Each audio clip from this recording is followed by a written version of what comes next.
ഇത് റബ്ബർമ കവർ ഇടാൻ കൊണ്ടുവന്നതിൽ ബാക്കിയുള്ള കവറിൻ്റെ റൂളാണ് കേട്ടോ.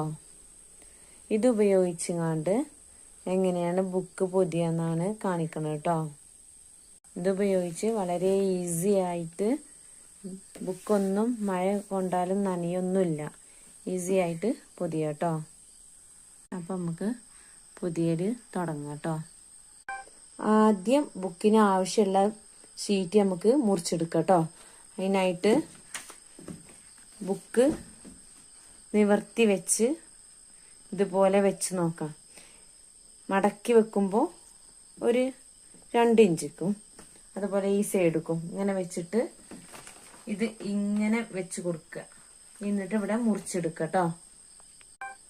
ഇനി ഒരേ വലിപ്പത്തിലെ 2-3 ബുക്കൊക്കെ പൊതിയണമെന്നുണ്ടെങ്കിലേ ഇതേപോലെ വീണ്ടും അതേ മടക്കിന്റെ അതിർത്തിയിൽ വെച്ച് ഇവിടെ നിന്ന് വെച്ച് മടക്കി ഇതുപോലെ അങ്ങോട്ട് കൊണ്ടുപോയി അതേ അതിർത്തിയിൽ അവിടെ വെച്ച് ഇതുപോലെ റൂള് ഇങ്ങോട്ട് കൊടുന്ന ഒരുമിച്ചെടുത്ത് മുറിച്ചാം. അപ്പോൾ ഒരുമിച്ച് മുറിച്ചെടുക്കണേ. ഞാൻ 4 ബുക്കിന് ഒരുമിച്ചാട്ടോ മുറിച്ചത്.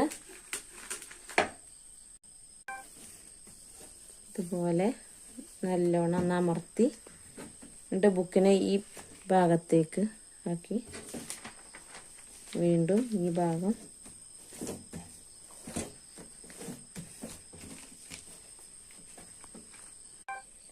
ഇതുകൊണ്ട് പൊതിയുമ്പോൾ നമ്മൾ ആദ്യം തന്നെ ഇവിടെ ഒരു സ്റ്റാപ്ലർ അടിക്കണം. അതാണ് ഇതിന്റെ ഏറെ വൃത്തി. അപ്പൊ 2 ഭാഗത്തും ഫസ്റ്റ് പൊതി കഴിയണീന്റെ ഇടയ്ക്ക് തന്നെ ആ സ്റ്റാപ്ലർ അടിക്കാൻ മാത്രമാണ് നമ്മൾ പ്രത്യേകം ശ്രദ്ധിക്കേണ്ടത്. എന്നാലാണ് ബുക്ക് വൃത്തിയിൽ നിൽക്കുക. ബാക്കിയൊക്കെ നമ്മൾ സാധാ പൊതി കൊണ്ട് പൊതിയണ പോലെ തന്നെയാണ്.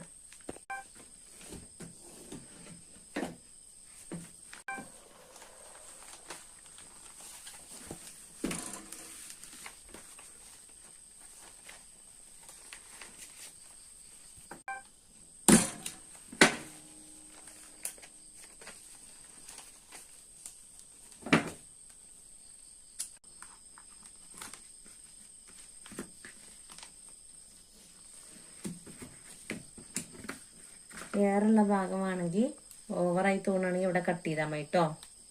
അപ്പം അങ്ങനെ നമ്മൾ കണ്ടില്ലേ ബുക്കൊക്കെ പൊതിഞ്ഞ് നല്ല വൃത്തിയായിട്ട് എല്ലാ ബുക്കുകളും ഞാൻ അതുകൊണ്ട് തന്നെ കേട്ടോ പൊതിഞ്ഞിരിക്കണത്. കുട്ടികൾക്ക് എടുക്കാനും നല്ല സുഖാകരം. കഴിഞ്ഞ വർഷത്തെ സ്കൂളത്തെ ബുക്ക് പൊതിഞ്ഞതാണ് കണ്ടില്ലേ. ഇതൊന്നും ബുക്കിനൊരു കുഴപ്പം പറ്റി